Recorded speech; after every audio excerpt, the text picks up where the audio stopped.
Assalamualaikum warahmatullahi wabarakatuh. Perkenalkan, nama saya Egy Sailindri dengan NIM F1D1222068. Di video kali ini, saya akan menjelaskan tentang variasi sistem panas bumi, terkhususnya hot dry rock. Simak videonya ya. Dibuatnya video ini untuk memenuhi tugas mata kuliah sistem dan evaluasi panas bumi saya. Simak ya. Langsung aja. Sistem panas bumi itu apa sih? Sistem panas bumi adalah sumber energi panas yang terkandung di dalam air panas, uap air, serta batuan bersama mineral ikutan dan gas lainnya yang secara genetik tidak dapat dipisahkan dalam suatu sistem panas bumi. Ada 5 komponen dasar sistem panas bumi. Yang pertama sumber panas, kemudian reservoir, lanjut cap rock, ada daerah resapan atau recharge, dan yang kelima itu struktur geologi. Sumber panas ini yaitu magma. Reservoir adalah tempat terakumulasi sumber energi panas bumi yang terkandung di air panas, uap air, dan batuan yang terdiri dari mineral-mineral ikutan dan gas lainnya. Di reservoir ini memiliki permeables yang tinggi dan porositas yang tinggi. Kemudian cap rock adalah lapisan atau formasi yang berfungsi sebagai penutup dari sistem geotermal dan ini sifatnya impermeable.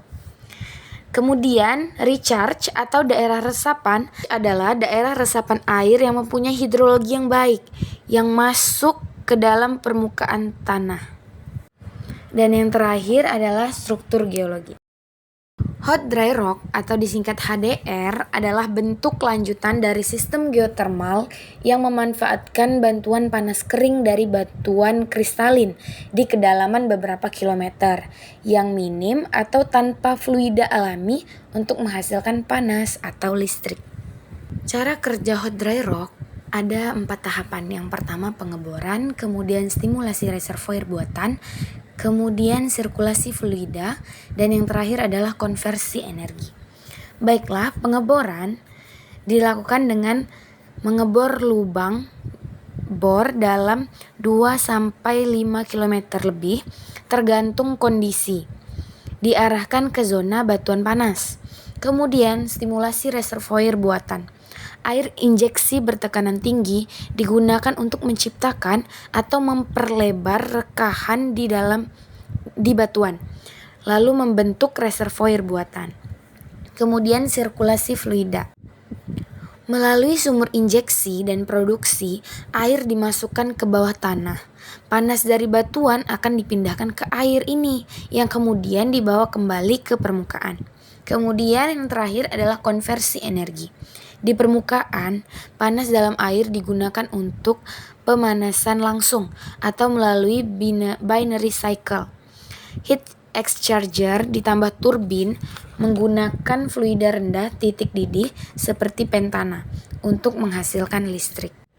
Ada 3 keunggulan hot dry rock ini. Yang pertama, sumber hampir tak terbatas. Hampir seluruh kerak bumi memiliki batuan panas dan mempunyai potensi energi HDR yang sangat tinggi. Yang kedua, emisi karbon kecil. Setelah fase konstruksi dan pengeboran, operasi HDR mengeluarkan sangat sedikit karbon dioksida.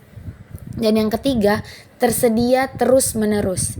Tidak seperti tenaga surya atau angin, HDR dapat memberi energi base load 24/7. Berikut ini adalah tantangan dan risikonya. Yang pertama, biaya tinggi. Pengeboran sangat dalam dan stimulasi fracturing mahal dan kompleks. Kemudian, produktivitas reservoir. Hasil aliran panas dapat terbatas jika jaringan rekahan tidak cukup efisien, sementara reservoir buatan memiliki penurunan performa dalam jangka panjang. Kemudian yang ketiga, induced seismic. Injeksi fluida dapat memicu gempa kecil hingga menengah. Berikut ini ada 3 contoh dan proyek eksperimental. Masa depan hot dry rock. Yang pertama, teknologi drilling dan stimulasi.